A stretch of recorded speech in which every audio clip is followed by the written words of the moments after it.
Heat printing myths. Transfers. That's okay. Is it recording? Yeah. Top that corner. Apologies. That's okay. I don't think that was the best intro I've done anyway. I'm doing great. Nice to be here. Yeah, good podcast. Thanks, that's real quick. Okay, let's try that again.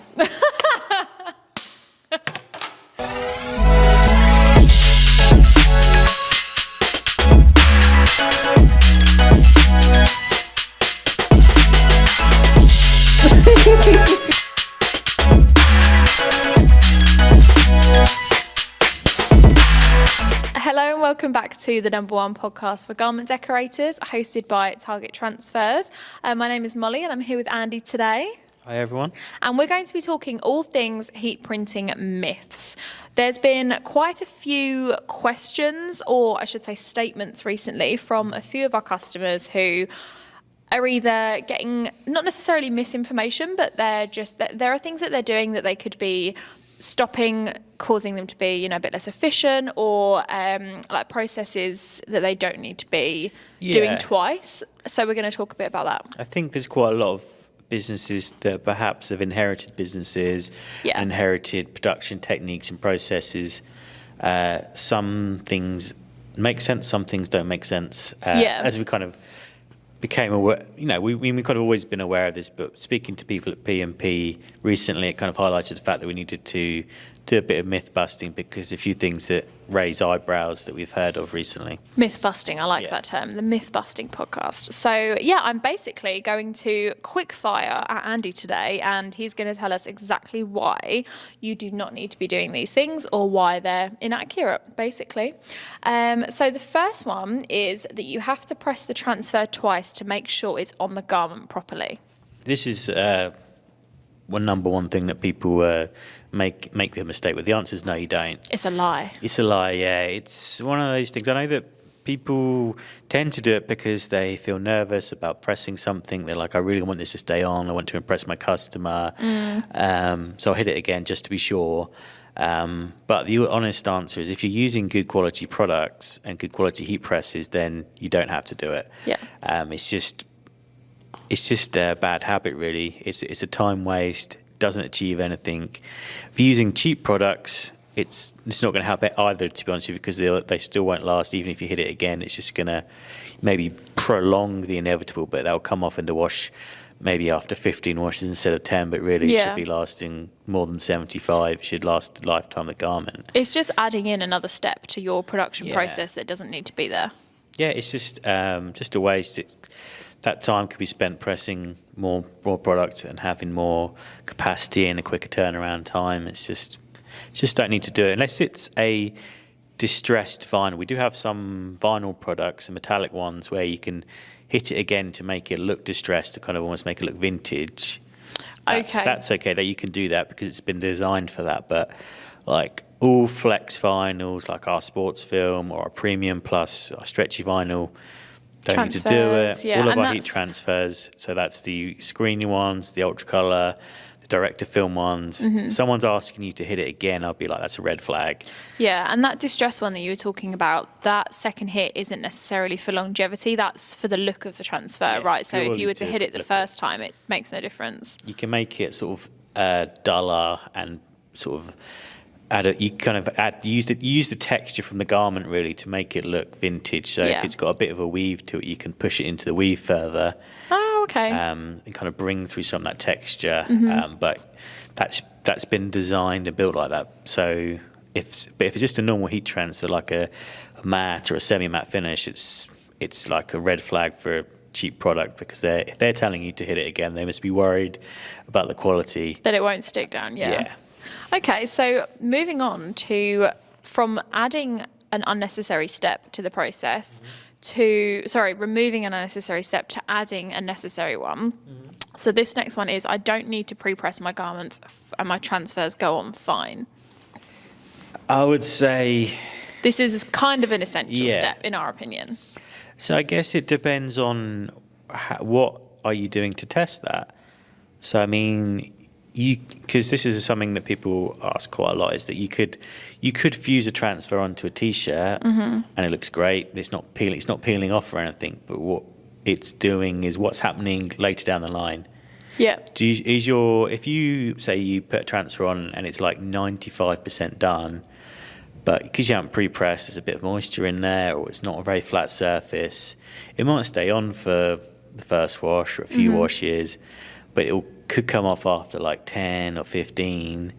And then do you know that that's happened? Once it's in the customer's hands, and that's a problem. I know that if I bought a T-shirt or something from a company and the product came off in the wash, like maybe you're either going to go back and ask for your money back, but probably like, am I even going to buy? I'm just not going to buy from this person ever again. Unless if it's like £20 or less, like it's probably not worth the aggravation of speaking to this person because they're making cheap products. Yeah. You're just going to lose that customer, and you won't get that bad feedback. You just get disappearing customers. I think that's the worst thing, because if printers don't know that's happening, they're not going to fix it. Whereas at least if someone comes back and says, this came off, they can go, oh, okay, well, I must be doing something wrong. Yeah. But if your customers don't tell you, you're never going to know. So this could be happening to you, and you would have absolutely no idea. Which is why we commercially wash test everything that we do.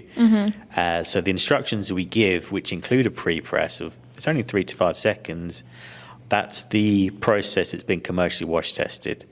So that we haven't wash tested with no pre-press, because we know from 90 years of history that it's a bad idea. Yeah. So everything is always a pre-press because it gets moisture. I mean, Creases as well. I've never met a customer of ours that's storing all their blank garments in a heat-controlled room. Oh, that's way too much effort. Exactly. It's a waste of money on energy, plus, it's just not realistic. Most T-shirts are in boxes, in a garage or a warehouse. So they get a bit damp and they get a bit cold. So you want to have a perfect surface. That's why it's always give it a quick pre-press. It's nice and flat. It's nice and warm, and you're good to go.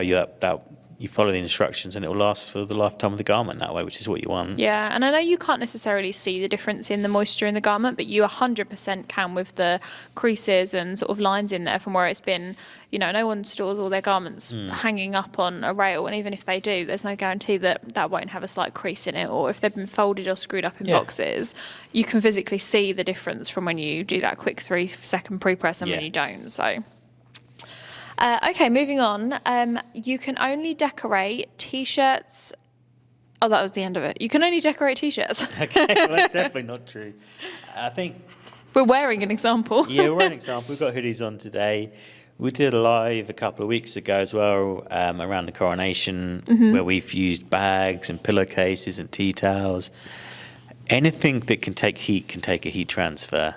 So any kind of fabric, basically. Yeah. And because we have low fusing transfers as well, it means that like any fabric type, so your polyesters and your nylons and spandex, you can apply it onto those as well. It's pretty straightforward, to be honest. If you don't really need to try too hard to get it onto any kind of fabric. Yeah, hats as well. Just test it a little bit. As long as it's not got too much of a weave, like wool, you wouldn't necessarily put it onto wool because it will just there's too much weave. It's not very flat, no. But pretty much anything else, when we put them onto trainers, football boots. You managed to get it onto like a dressing gown style, fleecy thing. We put them onto towels. Yeah. There's lots and lots of stuff, and I'd say if you're curious or you're like, I think I've got a good idea, it's just to buy one or two of whatever the item is and just test it and find out if it works or not. Yeah. Because it nearly always does.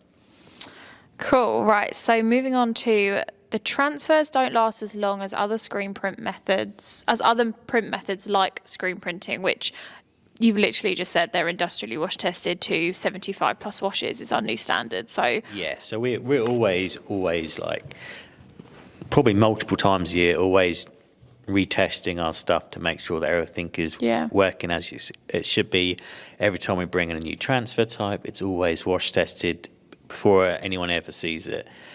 So heat transfers I don't know why they've got like a bad rap, but I think it's like a cheap thing, maybe. No, I think people have like a romantic notion about screen printing is more of a traditional garment decorating method. It's more of an art. Yeah, maybe more an art. Yeah, but personally, there are lots of cheap transfer manufacturers out there, But as we were discussing on a live event we did just today, is that you don't get to become the print partner of World CrossFit Games, the NFL, the Super Bowl, the NBA customization stations by having cheap products. No, which is exactly what we are for those that didn't catch on to that. So, so we have long-lasting products because we're the leading manufacturer of them. It's proven to last. Yeah, our customers put a lot of demands on us that we have to be able to meet time after time. But that's why we're quite unique in the sense that we manufacture everything on site in every country that we're in. We own the vinyl factories as well, so that our vinyl as well as our transfers last as long as any decorating method there is. Cool. So that is a completely false myth. Okay, the next one is that transfers feel bulky and uncomfortable on the garment. That's definitely not true. I'd say that historically full colour transfers were a bit bulkier up until maybe like 3 or 4 years ago. But that's one of the reasons why when we brought out the ultra colour transfer system across all Styles Group companies, one of the reasons for creating that method was to have a digital and screen hybrid, because screen printed heat transfers has always been the most premium, the thinnest way. They feel thinner than any other garment decorating method. They don't feel like you're wearing a transfer. No, I think as well, the original screen print, like physical screen print, direct to garment screen print, I think doesn't feel as soft and as buttery as our transfers do. I was really surprised when I felt one not that long ago, and it almost felt quite rough compared to, and I almost had to sort of do a double take and go, are you sure that's screen print? Because it felt nothing like what our transfers feel like in a good way. Yeah. So, but these days, everything that we do is really, really thin and really soft. It's thinner than vinyl. Yeah.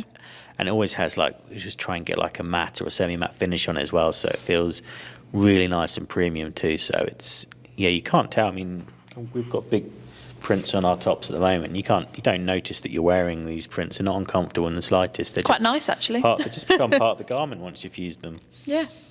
No, so they are definitely not bulky on any kind of garment. I think the only other one that I would mention is obviously if you're using vinyl, obviously that comment was for transfers, but we do have some vinyls that are thicker than others, like high build 3D and silicone. Majority of the time they're used on caps and bags and accessories that you wouldn't necessarily notice. But if you are putting high build on like a sweatshirt, which some customers have done, if you do a massive high build design, then obviously you're going to feel that. But I mean, even high build on sweatshirts we've done before, and just the logo on the top, you can't even really feel that. And that's 1,000 micron thick vinyl. It's still quite light, even though they're chunky, those ones. Okay, transfers are only for bulk ordering. We fixed this problem not that long ago. Yeah, we fixed this a few years ago. So, historically, that's probably true. That's probably fair in the UK. Yeah. But we kind of made a decision a few years ago. We introduced the UK's lowest order minimum, which was 10. Which was very low compared to every other method. And that's still the lowest order minimum for screen printed heat transfers. So your 1 to 5 colour Pantone match transfers, you still can't get Pantone match transfers with smaller order quantities than that. And then last year we brought out Ultra Colour Max, which is our direct to film transfer, which is a minimum order of 1.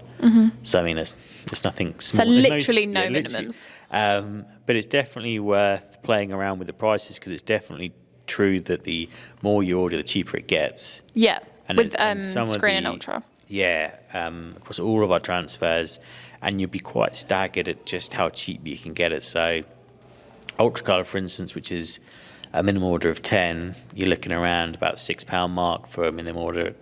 Obviously, you can make gang sheets, so that means you can put as many transfers as you want on a layout. That reduces it, reduces the cost. But if you get to like 25, 50, the price comes down by half. It's not even so it doesn't take many quantity breaks to get really cheap.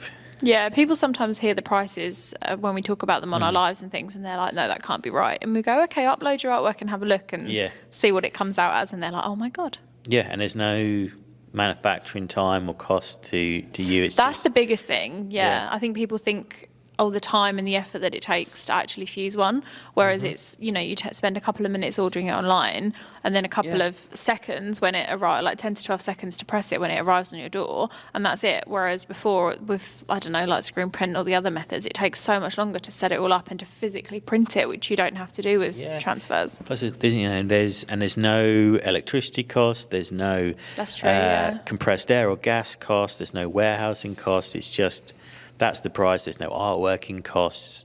It just turns up on your door a couple of days later, and we've done all the hard work for you. There's no weeding involved, so you don't have to waste time. You don't have to waste time doing that. It's really, really cheap, to be honest. Yeah. So the next one is, it never actually costs what the website says. There are always hidden costs when ordering. I addressed this in the video that I did this morning, actually, and I said that on other transfer websites that might be the case, but on EasyView, the only other thing that is added on after that is VAT at checkout, and that's literally it. Everything else is what you see. Yeah, you pay. You know, you have to pay for shipping, but that's true of everything. Yeah, that's not in the transfer cost. Yeah. No, that's not. But that's not. That's just a normal cost. Yeah. That's all, and we don't make any money from shipping. We just charge it at cost to everyone. So we're not looking to make profit from that. But no, there's no setup charge or screen charge or artworking charge. It's the price. Gang is what sheet it is. charge. Yeah, we don't charge you anything. We know there's quite a lot of people that will charge you extra if they get your work and they've actually got loads of logos on there. But we don't charge anything extra for that. We just, your layout is your layout. It's up to you. It's your sheet. Do what you want with it. Just make sure you don't spend too much time cutting out the transfers. Yeah, leave enough space in between. Yeah. That's a mistake I've made before. That's the only advice I'll give there. But no, this isn't. You know, we're trying to build a partnership. We want you to come back and order more transfers because you had a good experience. So we don't try and nickel and dime you on that sort of thing. No, pretty upfront on EasyView, isn't it?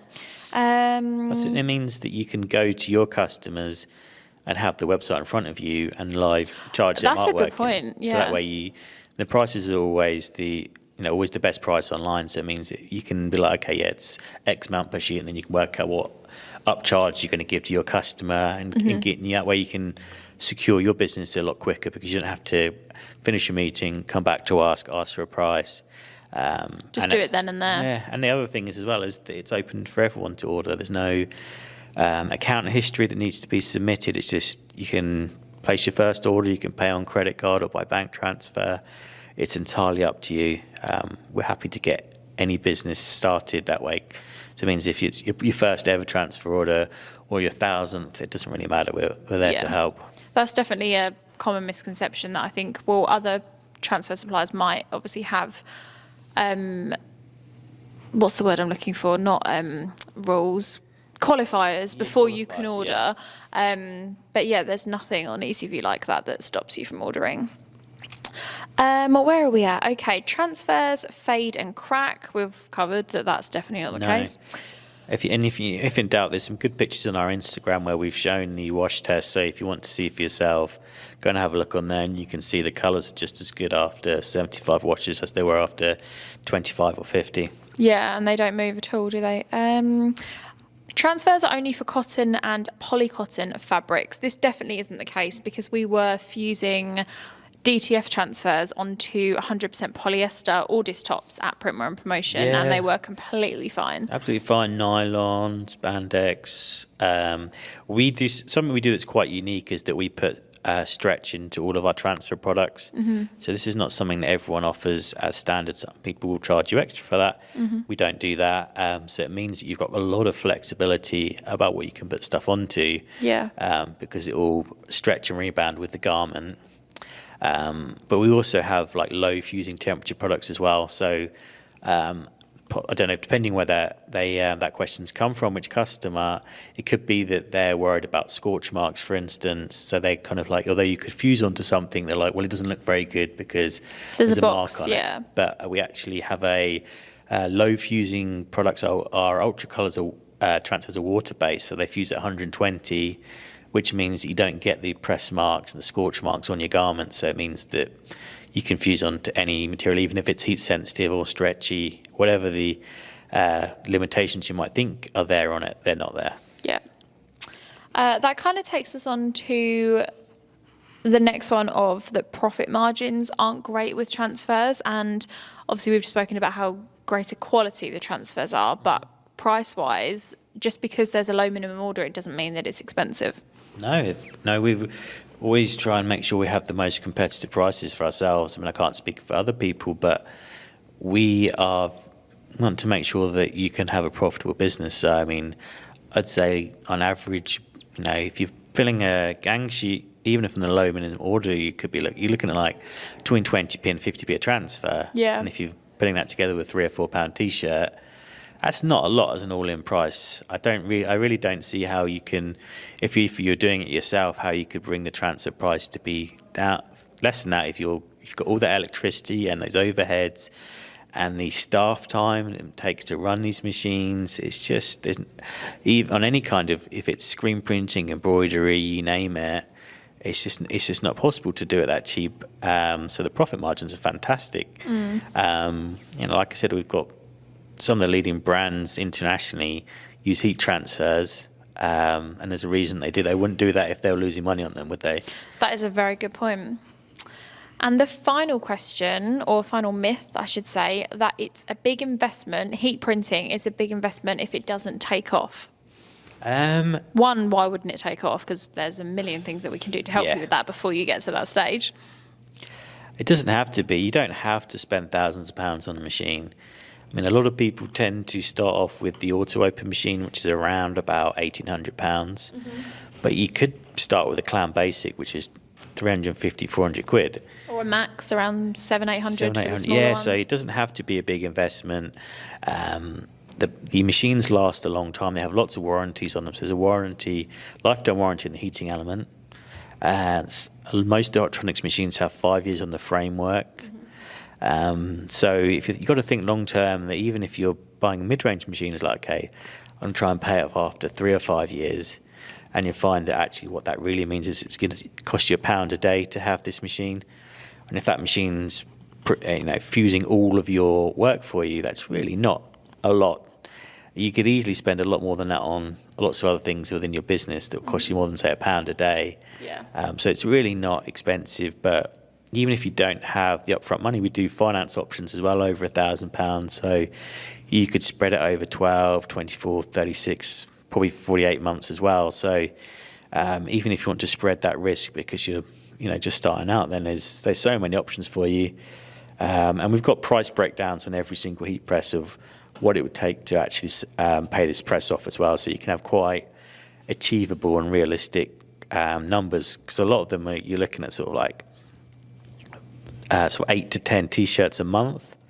Yeah, it's not a lot, is it, when No. you actually break it down and look at the costs? And I'd recommend that if you are debating it or thinking, I want to do it, but I don't know if I can afford it, I would definitely recommend going on to targettransfers.com, selecting a few of the heat presses and just having a look at the price breakdowns. Because when I did them, I remember just being shocked at how small the payoffs were, like per month, with how many t-shirts you sell. You've got to be expecting. I mean, that's what one t-shirt every 3 days you have to try and sell. Yeah.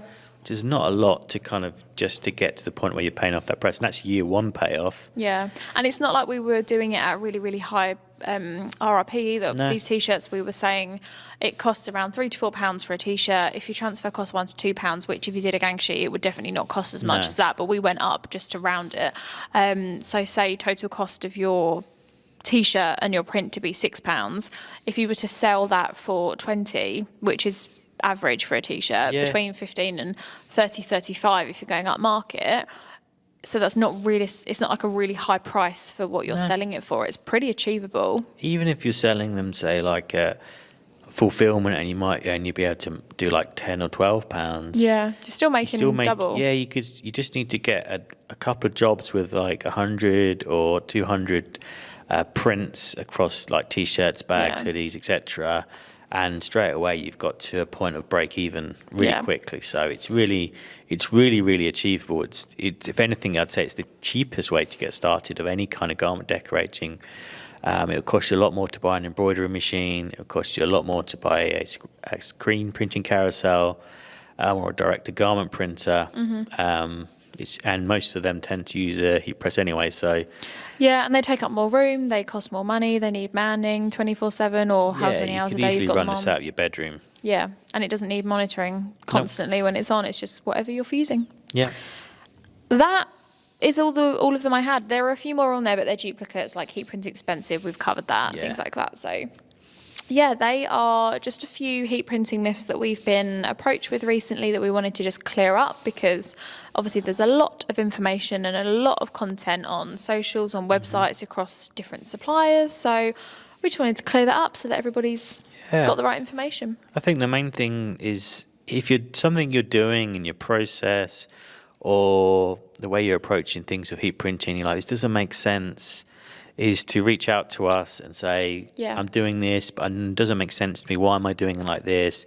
What's the reasoning behind it? And we'll always give you an honest answer. It'll either be you have to do this because of this, or we'll tell you, like, actually that doesn't make any sense. You really don't need to be doing that. Yeah. Because it's supposed to be easy heat printing, and it is easy. You just pre-press and then main press, and then you pack and you send, and then you sell and you market, and that's all there needs to be to it. Yeah, pretty easy process. I think sometimes people get fooled into thinking that it's too easy, and they go, "Oh, there must be more to that." Yeah. But there really isn't. No, really, really nice and easy. Cool. Well, that's it for this week's podcast episode. Thank you, everyone, for listening. And don't forget to subscribe on whichever platform you're listening on for next week's episode. But yeah, we'll see you next week. Yep.